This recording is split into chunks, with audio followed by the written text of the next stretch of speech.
Welcome to all. Today we are going to start GS paper 3rd lecture series. First of all, we will cover economy. Economy अपने आप में एक vast topic है. मैं कोशिश करूँगी आपको बेसिक से सारी चीज़ें समझाई जाएं ताकि जिनका बैकग्राउंड इकोनॉमी का नहीं है वो भी इसे ईजीली समझ सके. इकोनॉमी हम 3 टाइप से पढ़ेंगे. First we will discuss domestic economy यानी कि घरेलू अर्थव्यवस्था. उसके बाद हम एक्सटर्नल सेक्टर यानी कि ग्लोबलाइजेशन की तरफ जाएंगे. Then we will come to global economy. Now under domestic economy, the first thing we were going to learn or the first chapter is about output of an economy. Now my first question is, what do you mean by the term economy? If I say today the largest economy in the world is the US, so what does this statement means? What would you understand by this statement? Obviously it means कि आज के समय पूरे world में जो largest economy जिस country की है वो यूएस है. So how we can come to this conclusion? What are the parameters that is required to measure the economy of any country? Yes, of course they are population, land area, output, production, manufacturing, industries. There are a lot of things, lot of parameters are there which we used to analyze or to say anything about the economy of any country. Now there are two economic activities. First is the production of goods, second is the rendering of services. आपके पास जो भी goods का production हो रहा है या जो भी सर्विसेज आप प्रोवाइड करा रहे हो in exchange of money, they are consider to be as economic activities. Production of goods में आपका सबसे पहले आपको एक रॉ मटेरियल चाहिए. रॉ मटेरियल को फिर आप फिनिश गुड्स में कन्वर्ट करते हैं. अब फॉर एग्जांपल एक स्टील इंडस्ट्री है. स्टील इंडस्ट्री के लिए जो रॉ मटेरियल्स हैं उसके बाद जो उनका फिनिश प्रोडक्ट है that is the steel. But for automobile industry the raw material is the steel now. So this is one of the concept जो हम यहाँ स्टडी करेंगे. बट आपको ये समझना है अगर एक कंपनी के लिए, एक इंडस्ट्री के लिए जो रॉ मटेरियल है वो किसी दूसरी कंपनी के लिए उसका फिनिश गुड्स भी गुड हो सकता है. अब आपके गुड्स किसी भी तरीके के हैं, एग्रीकल्चर से रिलेटेड है, forestry, live stock, cement, cars, cycles, bread etcetera. Overall ये कह सकते हैं डे टू डे लाइफ में हम जो भी चीज़ यूज़ करते हैं everything is to be consider as good, क्योंकि हमने हर एक चीज़ मनी के एक्सचेंज में बाय की है और वो इकोनॉमिक एक्टिविटी के अंडर कंसिडर किया जाएगा. Apart from goods there are rendering of services like insurance हो गया, शिपिंग, बैंकिंग, या आप कोई कस्टमाइज सर्विस प्रोवाइड कर रहे हो, ऑनलाइन सर्विस प्रोवाइड कर रहे हो. Everything is to be consider under the economic activities. Output. अब आउटपुट क्या है? Output includes all the goods and services exchange for money. Output को हम मेजर करते हैं in terms of given period of time. वो आपका quarter 3 months का, हाफ ईयरली यानी कि 6 मंथ का, या ईयर 12 मंथ्स का हो सकता है.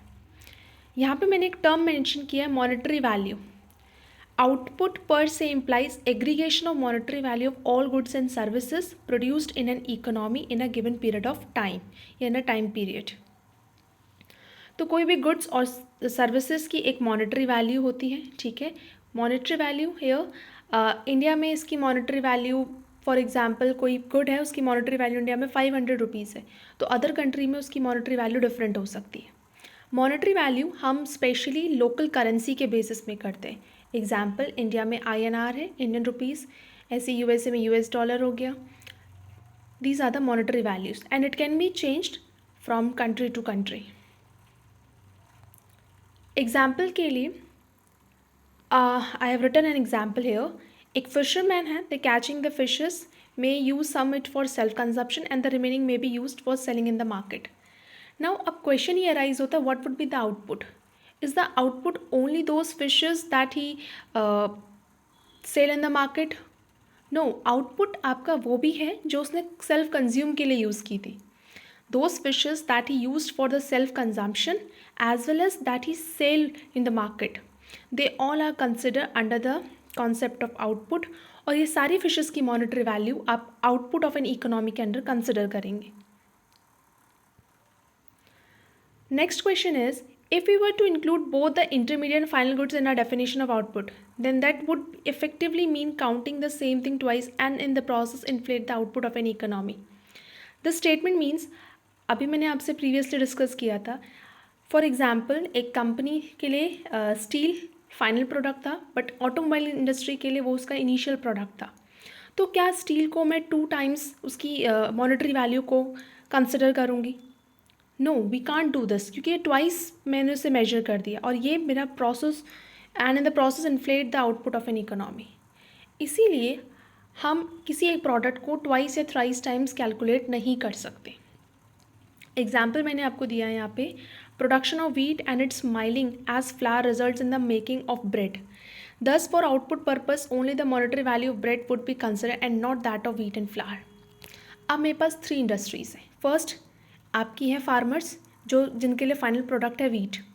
ठीक है, तो उनकी जो मॉनेटरी वैल्यू वीट की है, लेकिन अब वही वीट जो है एक दूसरी कंपनी उससे परचेस कर रही है और उसे फ्लावर में कन्वर्ट कर रही, तो उनका रॉ मटेरियल वीट था एंड फाइनल प्रोडक्ट उनका फ्लावर है.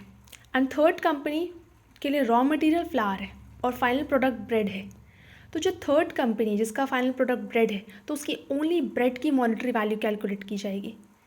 जो सेकंड कंपनी थी जिसके लिए फाइनल प्रोडक्ट फ्लावर था, उसकी मॉनेटरी वैल्यू सिर्फ फ्लावर की कंसिडर की जाएगी. और जो फर्स्ट यानी कि एग्रीकल्चर बेसिस में थे, फार्मर्स के लिए फाइनल प्रोडक्ट सिर्फ वीट है जिसकी मॉनेटरी वैल्यू कैलकुलेट की जाएगी.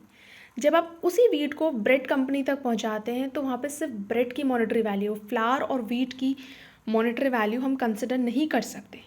अगर हमने कंसिडर की, it means we have consider the wheat 3 times, wheat, flour as well as in bread. Now one more question arises, sale of a second hand goods should not be reflected in the output of an economy. Yes, second hand goods को हम consider नहीं कर सकते because they have already been included once. जब उनकी manufacturing हुई थी उस टाइम पे हमने उनको इंक्लूड कर दिया है and therefore does not amount to be a fresh production. तो ये फ्रेश प्रोडक्शन के केस में नहीं आता है. That's why second hand goods are also not consider under the economic activities.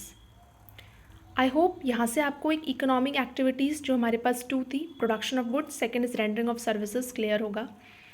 Goods में आप कुछ भी यूज़ करते हैं, एवरी डे में हम एवरीथिंग जो हम यूज़ कर रहे हैं अपनी लाइफ में वो या तो प्रोडक्शन ऑफ गुड्स से रिलेटेड है या कोई सर्विस है, और वो सब इकोनॉमिक एक्टिविटीज़ के अंडर कंसिडर की जाती है. आउटपुट को हम कैसे मेजर करते हैं? आउटपुट यानी कि मॉनेटरी वैल्यू, कुछ भी गुड्स और सर्विसेज की जो मॉनेटरी वैल्यू है वो कंट्री टू कंट्री वैरी की जा सकती है. किसी भी गिवन पीरियड ऑफ टाइम के लिए हम कैलकुलेट करते हैं. इंडिया में हमारा होता है फाइनेंशियल ईयर, जो कि 1 अप्रैल, फॉर एग्जांपल 1 अप्रैल ऑफ 2024 से स्टार्ट हुआ है तो 31 मार्च ऑफ 2025 तक ये पूरा 1 ईयर हमारा फिजिकल ईयर है, यानी कि फाइनेंशियल ईयर है. इस पूरे में जो भी हमारी आउटपुट होगा वो हम कंसिडर किया जाएगा. उसके बाद हमने स्टडी किया दैट इंटरमीडिएट और फाइनल गुड्स में हम कैसे आउटपुट को कंसिडर कर सकते हैं.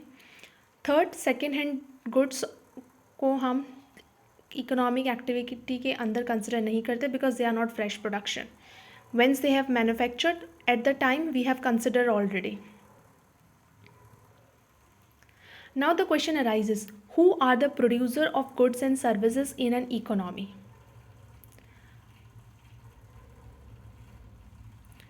They could be an individual, कोई भी इंडिविजुअल कंपनी हो सकती है. सेकेंड, कोई भी स्मॉल एंड पिटी बिजनेसेस हो सकते हैं. Third, private companies like Tata, Birlas etcetera. Then fourth, आपकी इवन गवर्नमेंट भी आती है, जिसमें पब्लिक सेक्टर कंपनीज आती है लाइक सेल, ONGC एक्सेट्रा. और कोई भी फॉरेन कंपनीज भी आती हैं like Nokia, Samsung, Sony etcetera. तो गुड्स एंड सर्विसेज के जो प्रोड्यूसर्स हैं दे आर इंडिविजुअल बिजनेस और petty businesses, private companies, even public sectors और foreign companies. They all are to be considered as the producers of goods and services in an economy. Now, if we were to take the monetary value of all the final goods and services produced within the geographic boundary of a country, irrespective of who the producer of the goods and services are, then it is called domestic output of the economy. Domestic output. अभी हमने कहा था कि हम study कर रहे हैं domestic economy, घरेलू अर्थव्यवस्था. यानी कि हमारे घर के अंदर जो भी चीज़ें प्रोड्यूस्ड की जाएंगी, ठीक है, जो भी चीज़ें प्रोड्यूस्ड की जाएंगी वो सब हमारा डोमेस्टिक आउटपुट के अंदर कंसिडर किया जाएगा। Now what are the factors of production? Production के क्या क्या फैक्टर्स हैं? ऑब्वियसली अगर मुझे सबसे पहले अगर फैक्टर की बात की जाए तो प्लेस और इंफ्रास्ट्रक्चर। मुझे गुड्स को प्रोड्यूस करने के लिए एक प्लेस और इंफ्रास्ट्रक्चर की ज़रूरत है, यानी कि एक लैंड या बिल्डिंग की ज़रूरत होगी। अगर मैं गुड्स का प्रोडक्शन कर रही हूँ तो मुझे एक इंडस्ट्री की ज़रूरत है, एक मैन्युफैक्चरिंग कंपनी होनी चाहिए मेरे पास, या कोई मैं सर्विस प्रोवाइड कर रही हूँ तो मेरा अपना एक ऑफिस होगा कोई लैंड या बिल्डिंग में।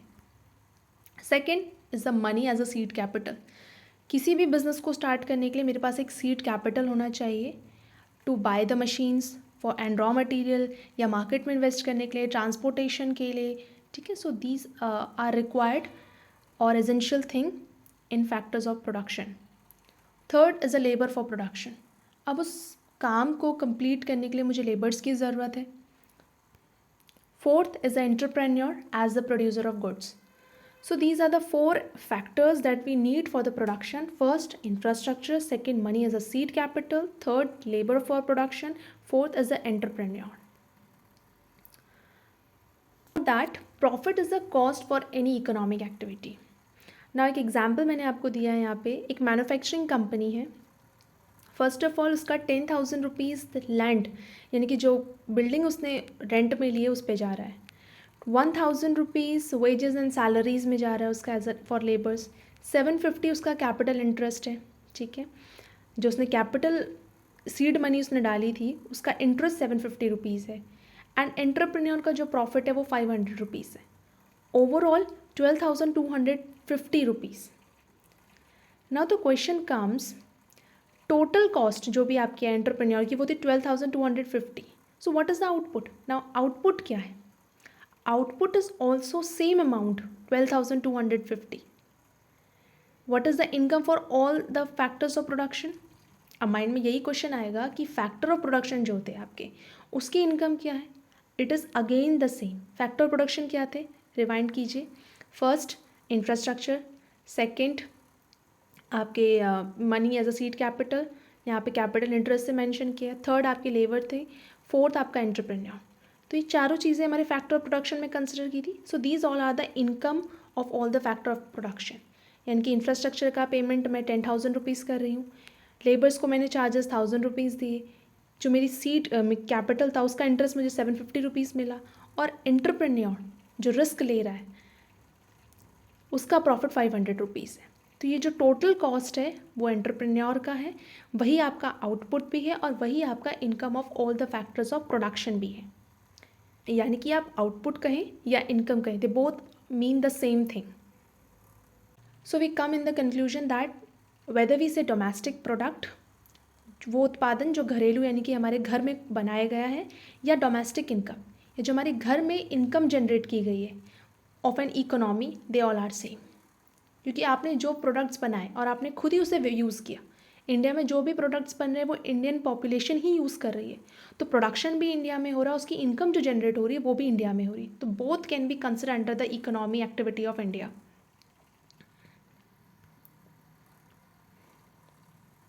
So first of all I will clear the term domestic economy. Domestic economy यानी कि घरेलू अर्थव्यवस्था हमारी जोग्राफिक बाउंड्रीज, हमारी कंट्री की जो जोग्राफिक बाउंड्रीज हैं उसके अंदर जो भी प्रोडक्शन हो रहा है वो प्रोडक्शन चाहे इंडियन पीपल के द्वारा हो, इंडियन कंपनीज़ के द्वारा हो, या फिर आउटसाइड की जो कंपनीज़ है वो इंडिया में आके प्रोडक्शन कर रही हैं उसकी बात की जाए, हमारी जोग्राफिक बाउंड्रीज़ के अंदर वो काम हो रहा है तो वो हमारे डोमेस्टिक इकोनॉमी के अंदर कंसिडर किया जाएगा। अब क्वेश्चन ये राइज होता है कि कुछ इंडियंस बाहर अब्रॉड में रहकर भी कमाई करते हैं, अर्न करते हैं और इंडिया में भेजते हैं, तो क्या वो अमाउंट भी कंसिडर किया जाएगा? For example if I consider this amount also, तो मुझे वो अमाउंट भी तो निगलेक्ट करना होगा जो फॉरेनर पीपल्स इंडिया में रह के अर्न कर रहे हैं, ऑब्वियसली। तो मैंने यहाँ पे वर्ड यूज़ किया NFIAD, net factor income from abroad. इसका मतलब है income of Indian abroad minus income of foreigners in India. जो अब्रॉड से पैसा इंडिया में आ रहा है या फिर जो इंडिया से बाहर जा रहा है उसका आप NFIAD से हम उसे रिप्रेजेंट कर रहे हैं, net factor income from abroad वो आप कर सकते हैं। ये आपका पॉजिटिव नेगेटिव कुछ भी हो सकता है, क्योंकि ये डिपेंड करता है कि इंडिया में आने वाला पैसा अब्रॉड से वो ज़्यादा है, इनकम वो ज़्यादा है, या इंडिया से बाहर जाने वाली इनकम ज़्यादा है। So totally depend on these two things.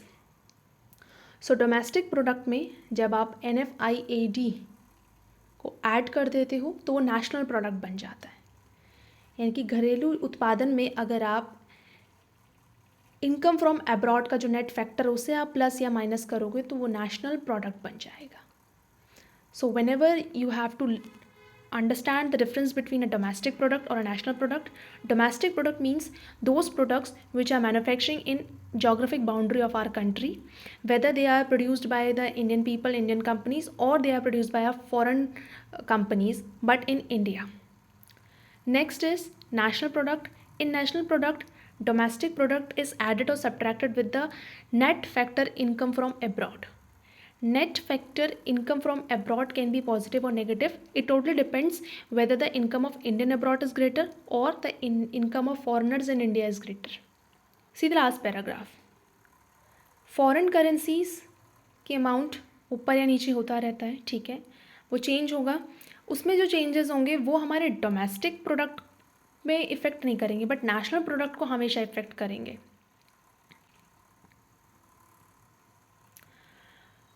Second is concept of depreciation. Depreciation का मतलब क्या? Depreciation refers to the gradual reduction in the value of an asset. किसी भी एसेट का जो ग्रेजुअली रिडक्शन होता है, एग्जाम्पल के लिए मैंने एक कार खरीदी है, ठीक है, सपोज़ 20 लाख रुपीज़ की कार है और उसकी शेल्फ लाइफ होगी सपोज़ वो 10 ईयर्स के लिए। आफ्टर 10 ईयर्स मुझे उसे रिप्लेस करना होगा, तो उसका जो हर एक ईयर में जो उसका ग्रेजुअली रिडक्शन हो रहा है उसके अमाउंट में ओवर टाइम, किस फैक्टर्स की वजह से? वो वियर टीयर, ऑब्सोलेंस और मार्केट कंडीशन। ऑब्वियसली हमें पता है कि अगर हम शोरूम से कार को निकालते हैं बाहर तो हमारी जो कार का जो प्राइस है वो उसी टाइम पे कम हो जाता है, तो this is called depreciation. It reflects the decline in the productive value of capital goods and it has significant implications for both businesses and the economy. Capital goods आपके कुछ भी हो सकते हैं, यहाँ पे machinery, buildings, infrastructure lose value as the age और as technology improves. Obviously जैसे जैसे टेक्नोलॉजी इम्प्रूव करती जाती है, पुरानी टेक्नोलॉजी जो हमारी होती है उसकी वैल्यू डिप्रिशिएट होती जाती है। Depreciation reduces the productive capacity of an economy if investment in new capital goods do not offset the loss in value of older assets. Obviously, this is one of the most important point here. Now see, जैसे यहाँ पे लिखा हुआ एक example आपके लिए, a car is priced as 3 lakh and has a life of say 10 years. So depreciation और consumption of a car is 30,000 a year.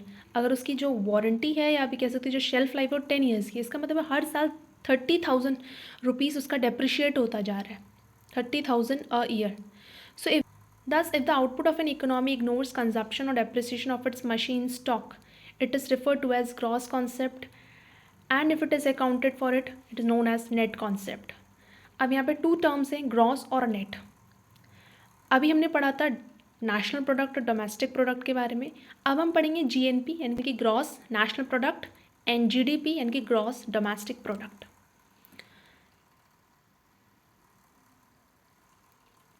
अगर आप ग्रॉस नेशनल प्रोडक्ट में से डेप्रिशिएशन अमाउंट को रिमूव कर दें तो आपके पास नेट नेशनल प्रोडक्ट आ जाता है, NNP। अगर आप GDP में से डेप्रिशिएशन को रिमूव कर दें तो you will gate net domestic product. तो हमारे पास 4 टर्म्स हो गए, GNP, GDP, NNP, NDP। Now I will explain each and every term one by one. First national income is GDP, gross domestic product. See this. Number 1 is the GDP, market value of all goods and services produced within the domestic territory of a country during a specific time period. Usually India में 1 year का होता है, जिसे accounting year या physical year भी कहा जाता है। 1 अप्रैल ऑफ 2024 से 31 मार्च ऑफ 2025, ये पूरा 1 ईयर आपका फिजिकल ईयर है। इसी टाइप से हम हर साल इसे कैलकुलेट करते हैं। तो जो भी गुड्स और सर्विसेज हमारी कंट्री के अंदर प्रोड्यूस्ड हो रहे हैं उनकी जो मॉनेटरी वैल्यू है 1 ईयर के टाइम पीरियड में, उसे जीडीपी यानी कि ग्रॉस डोमेस्टिक प्रोडक्ट कहते हैं। Economic territory of India includes the following: the area lining within the political borders including the territorial waters of the nation as well. यहाँ पे पॉलिटिकल बॉर्डर्स के अलावा territorial water of the nation भी consider किया जा रहा है। Ships and aircrafts run by the countryman between 2 और more than 2 countries will include the income generated by MNCs in India, multinational companies in India, उसका amount भी calculate होगा। Floating platforms, fishing vessels, oil and natural gas rings operated by the nationals in the international waters or involved in the process of extraction in the region where the country has exclusive rights. Military establishments, embassies and consulates of the country located outside. तो यहाँ पे territorial domestic territory of a country क्या क्या है वो सब मैंने mention किया हुआ है, ये आपको पता होना चाहिए। नेक्स्ट हम समझ रहे हैं पोटेंशियल जीडीपी। पोटेंशियल जीडीपी क्या है? तो आप देख सकते हैं maximum output that a country can produce using the valuable capital and labour taken at constant inflation rate. GDP gap, difference between potential GDP and actual GDP. GDP gap can be positive or negative. जो maximum output country generate करेगी, ठीक है, using the available capital and labour, उसे हम potential GDP कहते हैं।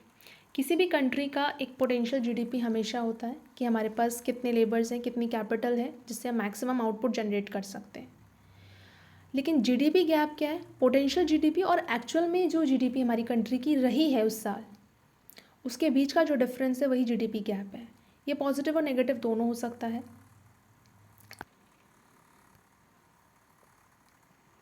GDP as a measure of growth.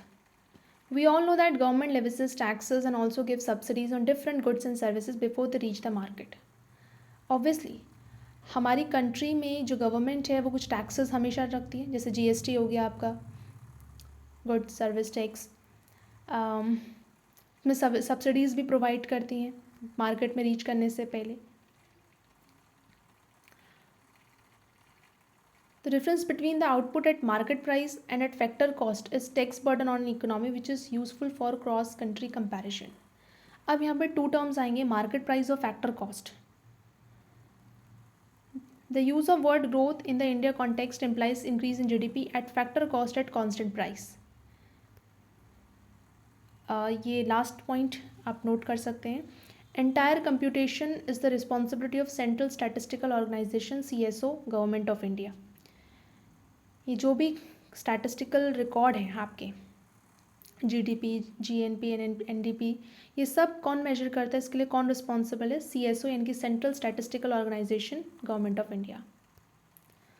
सबसे पहले हम समझते हैं फैक्टर टैक्स, फैक्टर कॉस्ट और सब्सिडीज़ क्या टर्मिनोलॉजीज़ हैं, मार्केट प्राइस क्या है। देखो फैक्टर कॉस्ट, अभी हमने पढ़ा था कॉस्ट ऑफ प्रोडक्शन में कुछ फैक्टर्स थे। सबसे पहले आपका इंफ्रास्ट्रक्चर, लेबर चार्जेस थे, एंटरप्रेन्योर का था, सीड कैपिटल था। ये सारे फैक्टर कॉस्ट में जब आप गवर्नमेंट के द्वारा इनडायरेक्ट टैक्सेस को ऐड करते हैं एंड जो गवर्नमेंट उनमें सर्विस सब्सिडीज़ प्रोवाइड करे उसे सब्ट्रैक्ट कर देते हैं, तो you will get a market price. So what is a market price? Factor cost of production plus indirect taxes levied by the government minus subsidies is equals to market price. अब आपका यहाँ पे next में net taxes, indirect taxes और subsidies कभी भी equal नहीं हो सकती। अगर वो दोनों इक्वल हो जाएंगे तो वो ज़ीरो हो जाएगा। ऑब्वियसली अगर गवर्नमेंट ने 18% का टैक्स दिया है तो 18% की सब्सिडी प्रोवाइड नहीं कर सकती ना। So remember what is market price? When you add factor cost with the indirect taxes and subtracted the subsidies, you will get a market price. Obviously अगर मार्केट प्राइस बढ़ रहा है तो कैसे बढ़ेगा? अगर टैक्सेस इंक्रीज होंगे, अगर गवर्नमेंट टैक्सेस बढ़ाती जाएगी तो market value goods and services की बढ़ती जाएंगी और यहाँ से आउटपुट जो जनरेट होगा वो तो ज़्यादा होगा। लेकिन क्या एक्चुअल में ग्रोथ हो रही है?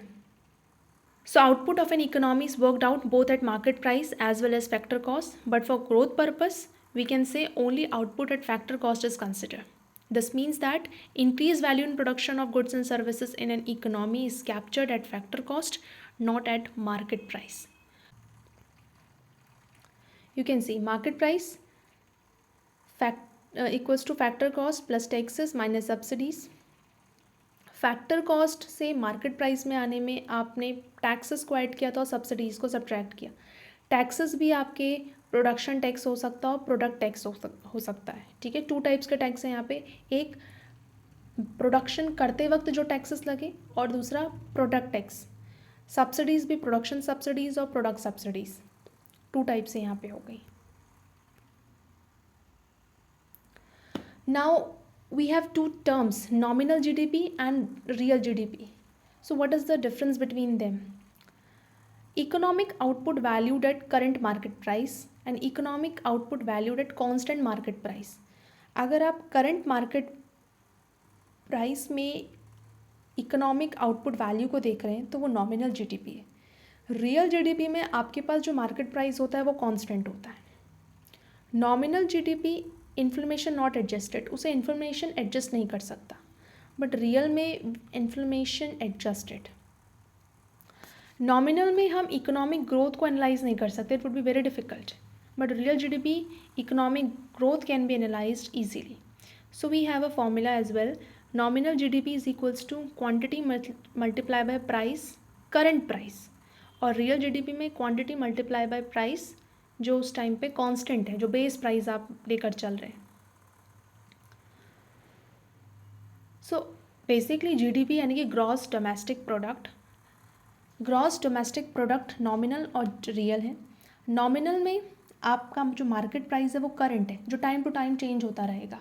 मार्केट प्राइस कैसे चेंज होगा कि अगर गवर्नमेंट ने टैक्स इम्पोज करना स्टार्ट कर दी, बढ़ाना शुरू कर दिया तो मार्केट प्राइस बढ़ेगा, कम करना शुरू किया तो मार्केट प्राइस कम हो जाएगा. तो यहाँ से हम नॉमिनल जीडीपी कैलकुलेट करेंगे. बट रियल जीडीपी में आपके पास मार्केट प्राइस हमेशा कांस्टेंट होगा. यहाँ पे टैक्सेस के बढ़ने और घटने से कोई फ़र्क नहीं पड़ रहा. यहाँ पे आपका इन्फ्लेमेशन हमें एडजस्ट करना है. यहाँ से आप कह सकते हो कि रियल जीडीपी में हम ग्रोथ को इजीली एनालाइज कर पाएंगे कितनी ग्रोथ हो रही है, क्योंकि हमारे पास एक कांस्टेंट है, बेसिक प्राइस है. लेकिन करंट मार्केट प्राइस के बेसिस में आपको ग्रोथ एनालाइज करना डिफ़िकल्ट होगा, क्योंकि ग्रोथ अगर मार्केट प्राइस बढ़ रहा है तो इसका मतलब ये नहीं कि एक्चुअल में ग्रोथ हो रही है. Because recently we have studied growth of an economy के लिए we should always consider the factor cost. हमें हमेशा प्रोडक्शन की कॉस्ट को देखना है, क्योंकि प्रोडक्शन करते वक्त जितना कम अमाउंट लगेगा इट मीन्स उतना ज़्यादा आपकी ग्रोथ हो रही है. कहने का मतलब सिर्फ इतना है कि अगर आप जीडीपी में ग्रोथ देखेंगे तो आपको मार्केट प्राइस में नहीं, फैक्टर कॉस्ट ऑफ प्रोडक्शन पे देखना होगा. मार्केट प्राइस तो सिर्फ ऊपर और नीचे तभी जाते हैं जब टैक्सेस आपके बढ़ेंगे या कम होंगे, और वो गवर्नमेंट डिसाइड करती है. उसके बेसिस में हम ग्रोथ को एनालाइज नहीं कर सकते. Next is GDP formula. GDP को कैलकुलेट करने के लिए हमारे पास 3 अप्रोचेस हैं. First is expenditure approach, second is income approach, third is value added approach. Expenditure approach कि कितना हम खर्च कर रहे हैं. ठीक है, first of all we will discuss this. C plus I plus G plus N X. C यहाँ पे है consumption of final goods and services, कितना कंज्यूम किया गया है, क्योंकि ये भी एक एक्सपेंडिचर है. सेकेंड इन्वेस्टमेंट एक्सपेंडिचर, कितना इन्वेस्टमेंट किया गया था. थर्ड इज गवर्नमेंट परचेस, यानी कि गवर्नमेंट द्वारा कितना एक्सपेंड किया गया, plus net exports. Now see all the expenditure one by one. Consumption expenditure, purchase of new items, new items को परचेस करते वक्त कितना एक्सपेंड किया गया. सेकेंड इंडिया और फॉरेन मेड दोनों काउंट होंगे इसमें. ठीक है, इंटरमीडिएट गुड्स को आप नहीं काउंट करोगे, और सेकेंड हैंड गुड्स का परचेस भी इसमें इंक्लूड नहीं किया जाएगा. तो ये आपका हो गया कंजम्पशन एक्सपेंडिचर. इन्वेस्टमेंट में आपके 2 टाइप्स के हैं, टैंजेबल और इनटैंजेबल. टैंजेबल वो परचेज हैं, वो परचेज ऑफ कैपिटल एसेट्स है जिसे हम टच कर सकते हैं. एग्जाम्पल के लिए अगर मैं एक इंडस्ट्री बना रही हूँ तो मुझे सबसे पहले एक इंफ्रास्ट्रक्चर चाहिए, हाउस बिल्डिंग्स, फिर मुझे मशीन्स चाहिए. Okay, so these are tangible capital assets. Next is intangible capital assets. अगर मैं कोई प्रोडक्ट बना रही हूँ तो मुझे उसका पेटेंट चाहिए, So the patent, IPR, computer software, etc., they all are intangible capital assets. Next we can also include unsold inventory, जो अभी तक सोल्ड नहीं हुई है वो इन्वेंट्री को भी इसमें कैलकुलेट किया जाएगा. So this is investment expenditure. Third is government expenditure, procurement of items by government. अब जो बड़े किसान हैं, ठीक है, वो क्या करते हैं, सारा फॉर एग्जांपल एक फार्मर है जिसके पास साल भर में 50 किलो गेहूँ उसने उत्पादन किया, तो वो क्या कर रहा है, उसको गवर्नमेंट को सोल्ड कर दे रहा है. अब गवर्नमेंट एक बारी में 50 किलो गेहूँ का काम नहीं कर रही, तो वो उसे स्टोर करके रख रही है अपने वेयर हाउसेस में. तो गवर्नमेंट ने क्या किया, उससे ख़रीद लिया, उसे एक्सपेंड कर दिया और फार्मर को उसका प्राइस दे दिया, लेकिन अभी उसकी ज़रूरत नहीं है, उसे स्टोर करके रखना है, तो वो गवर्नमेंट का एक्सपेंडिचर है. नॉट ओनली वीट, बहुत सारे ऑब्जेक्ट्स होते हैं, बहुत सारी ऐसी आइटम्स हैं जिसे गवर्नमेंट स्टोर करके रखती है for future use. Next is salaries to employees. Employees को जैसे सैलरी दी जाती है वो भी गवर्नमेंट एक्सपेंडिचर के अंदर ही कैलकुलेट होता है. नेक्स्ट था आपका एनएक्स, यानी कि नेट एक्सपोर्ट. एक्सपोर्ट इम्पोर्ट का जो नेट होगा, इससे हम जीडीपी कैलकुलेट कर सकते हैं एक्सपेंडिचर अप्रोच के थ्रू. अभी हमने डिस्कस किया था नॉमिनल और रियल जीडीपी. नॉमिनल जीडीपी जो थी वो करंट मार्केट के बेसिस में कैलकुलेट की जाती है, ठीक है, और GDP at current market price is nominal GDP. GDP gives image of economy from demand consumer side. अब यहाँ पे जो जीडीपी है वो आपको एक इमेज दे रही है कि कितनी डिमांड है कंज्यूमर साइड से. रियल लाइफ में अगर हम कहें जीडीपी कौन कैलकुलेट करता है, तो अभी हमने कहा था ये सबकी responsibility CSO central statistical office के अंदर आती है, और उसी के अंदर एक और है NSO national statistical office.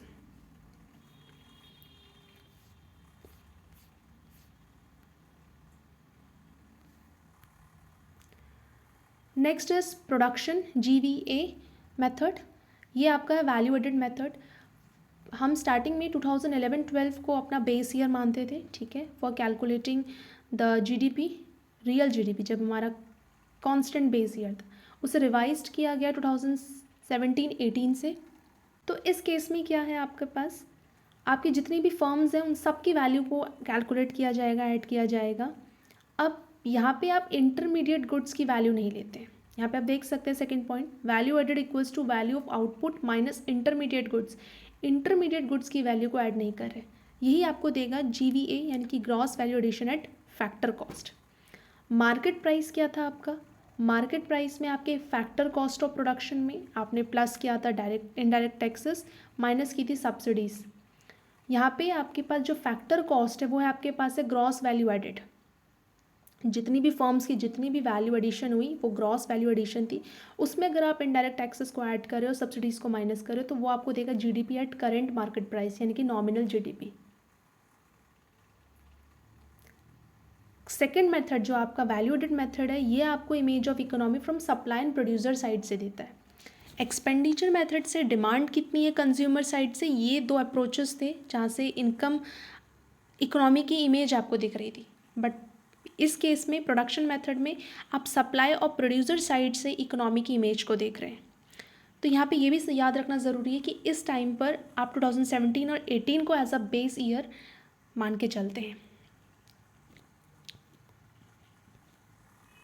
Next is income method. Income method जो है आपका टोटली कहा जाए तो फैक्टर ऑफ प्रोडक्शन पे बेस्ड है. कितना रेवेन्यू जनरेट हो रहा है यहाँ से for all the goods and services जो इंडिया में मेडअप है. अब एक मैंने फ्लो चार्ट आपके लिए प्रिपेयर किया है 3 मेथड्स से जीडीपी को कैलकुलेट करने के लिए, expenditure method, income method, production method. Expenditure में कितना कितना खर्च हुआ, कंजप्शन में, इन्वेस्टमेंट में, या गवर्नमेंट में, या नेट एक्सपोर्ट्स में, वो सब एड ऑन होकर आपका जीडीपी कैलकुलेट होता है. ये साइड थी जो आपको बताती है डिमांड और कंज्यूमर साइड से आपको इकोनॉमी की इमेज दे रही है. इनकम मेथड ये एक आपका फैक्टर ऑफ कॉस्ट पे डिपेंड करता है, ठीक है, फैक्टर कॉस्ट ऑफ प्रोडक्शन पे डिपेंड करता है. वो हमने स्टार्टिंग में पढ़ा है. फर्स्ट ऑफ ऑल इंफ्रास्ट्रक्चर जो कि रेंटल रेट है आपके, और कैपिटल एसेट जो सीड कैपिटल थी, वेजेस जो आप दे रहे हो, या फर्म जो प्रॉफिट अर्न करी, वो सब एड ऑन होके इनकम मेथड आपको बताता है what is the GDP. Basically ये आपको factor of cost of production की साइड बता रही है, से आपको इकोनॉमी की इमेज दे रही है. Third is production method. ये आपको टोटली बेस्ड है वैल्यू एडिशन में, ठीक है, सारी फर्म्स की वैल्यू को आप एडिट कर रहे हो, बट इंटरमीडिएट कॉस्ट इसमें कैलकुलेट नहीं होता, and this will give you the side of supply and producer side. Next is GDP deflator. GDP deflator हमेशा इन्फ्लेशन को बताता है. इसके लिए फॉर्मूला है आपके पास, normal GDP divided by real GDP multiply by 100.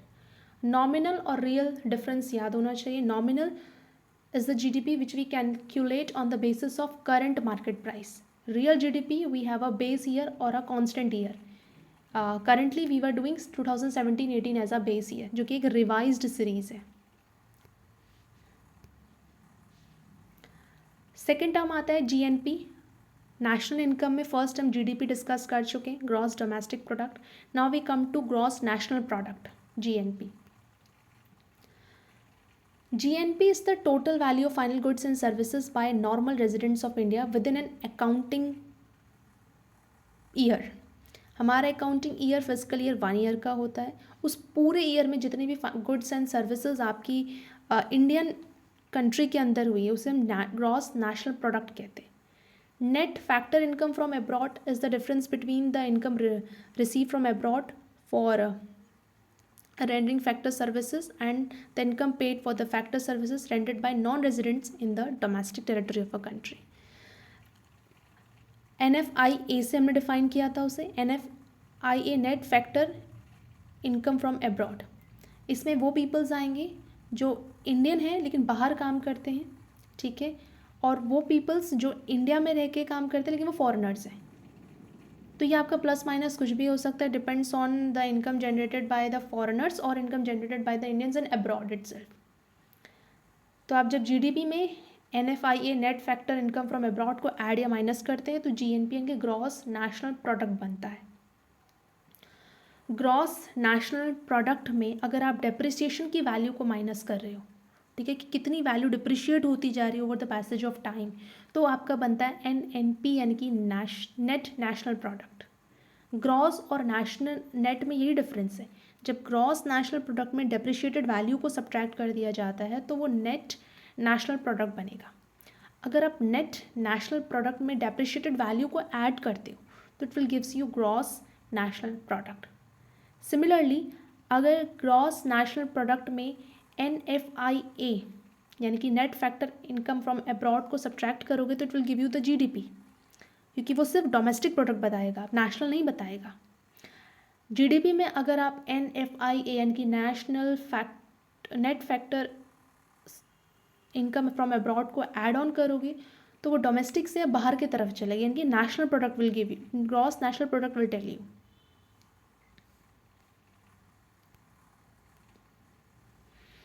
NSO national statistical office इसे कैलकुलेट करता है अंडर MOSPI यानी कि ministry of statistic and programme implementation. Base year हम 2011 और 12 को लेते थे, बट नाउ इसे रिवाइज किया गया with the year of 2017 and 18. और जब इसे रिवाइज किया गया तो हमारे कंट्री में GVA यानी कि ग्रॉस वैल्यू एडिशन का कॉन्सेप्ट भी आया. GDP कैलकुलेट करने के लिए हम एक फॉर्मूला यहाँ पे लिखा हुआ है, nominal GDP growth, value of second year minus value of first year divided by value of first year, क्योंकि वही आपकी इनिशियल वैल्यू है, multiply by 100. This will also tell you the nominal GDP growth, कि कितनी growth हो रही है nominal GDP में. नॉमिनल GDP यानी कि calculate on the basis of current market price. Economic cycle का एक मैंने आप देख सकते हैं यहाँ पे एक कर्व बना हुआ है. फर्स्ट एक्सपेंशन है, फिर we comes to at peak point, फिर कॉन्ट्रैक्शन हो गया, फिर रिसेशन हो गया, then we recover. Now we will discuss this.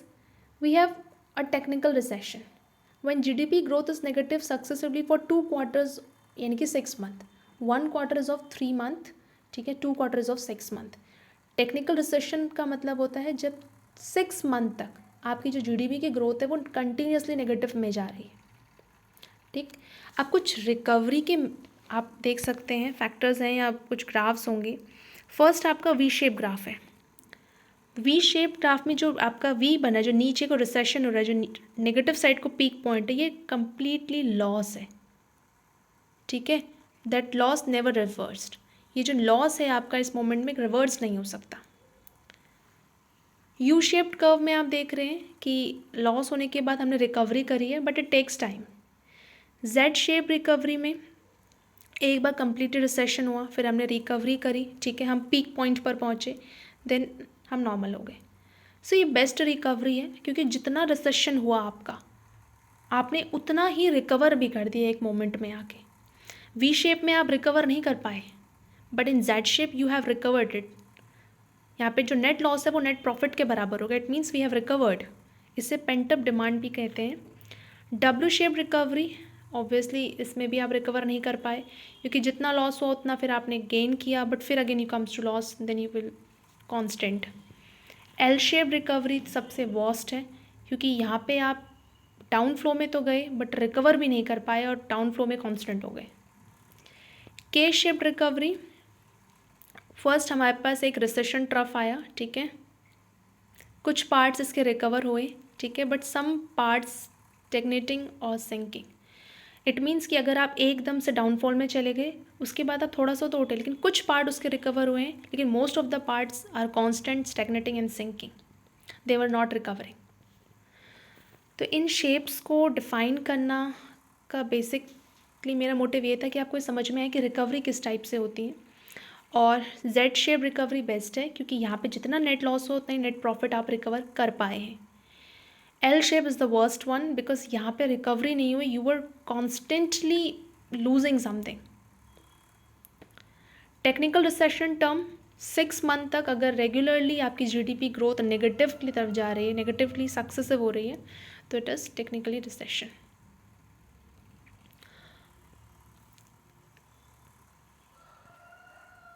Next is GHI, gross happiness index. Gross happiness index का मोटिव ये रहा है, फर्स्ट ऑफ ऑल हम लोग इकोनॉमी को मेजर करते थे GDP, GNP इन सब के बेसिस पे, but gross national happiness was first coined by the fourth king of Bhutan, King Jigme Singhai Wangchuk, in 1972. The concept implies that sustainable development should take a holistic approach towards notions of progress and give equal importance to non-economic aspects of well-being. GNH, Gross National Happiness Index, includes areas of socio-economic concern such as living standards, health, education, less traditional aspects of culture, and psychological well-being. It is a comprehensive reflection of the general well-being of the population. अगर किसी country की growth हो रही है, ठीक है, economy growth हो रही है, बट इसका मतलब ये थोड़ा ना कि वहाँ के जो पीपल्स है, जो वहाँ की जनता है, उनका लिविंग स्टैंडर्ड भी अच्छा है। ज़रूरी नहीं है वहाँ की हेल्थ कंडीशन अच्छी है, एजुकेशन अच्छी है, इट्स नॉट नेसेसरी ना, ज़रूरी नहीं है।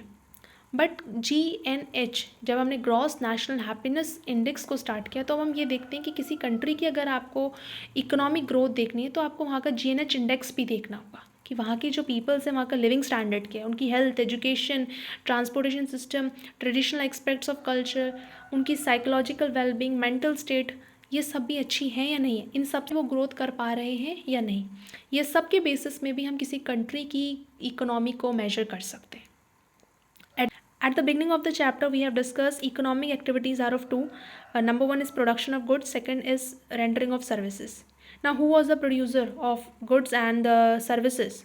They can be individual, any business, any foreign companies, any public sector, any private company. ठीक है, then there are some factors of cost of production, जिसमें आपके पास सबसे पहले इंफ्रास्ट्रक्चर था, then seed capital, then labour wages, and number 4 is an entrepreneur. उसके बाद हमने डिस्कस किया GDP, ग्रॉस डोमेस्टिक प्रोडक्ट, क्या किसी भी कंट्री की टेरिटोरियल बाउंड्रीज़ के अंदर जो भी प्रोडक्शन हो रहा है, ठीक है, गुड्स और सर्विसेज का, वो आपका GDP के अंदर कैलकुलेट किया जाता है। GDP में जब आप डेप्रिशिएट वैल्यू को सब्ट्रैक्ट करते हो तो वो नेट डोमेस्टिक प्रोडक्ट बन जाता है। ग्रॉस और नेट में डिफरेंस यही है कि जब आप डेप्रिशिएटेड वैल्यू को ऐड करोगे नेट डोमेस्टिक प्रोडक्ट में तो वो GDP बनेगा, और अगर GDP में से सब्ट्रैक्ट करोगे तो वो नेट डोमेस्टिक प्रोडक्ट बनेगा। GNP से माइंड में क्लिक करना चाहिए कि यहाँ पे NFIA यानी कि आपका net factor income from Indian abroads भी कैलकुलेट किया जाएगा। GNP में जब आप डेप्रिशिएटेड वैल्यू को सब्ट्रैक्ट करते हो it will gives you net national product. तो ये 4 टाइप की नेशनल इनकम्स हमने स्टडी करा, उसके बाद हम आए ग्रॉस नेशनल हैप्पीनेस पे। Gross national happiness index it's also useful now days, क्योंकि हम किसी भी कंट्री की इकोनॉमी ग्रोथ और लॉस सिर्फ और सिर्फ फाइनेंशियल के बेसिस में नहीं डिफाइन कर सकते। We should also consider the living standard, health, education, traditional practices, psychological wellbeing of the peoples those who are living there.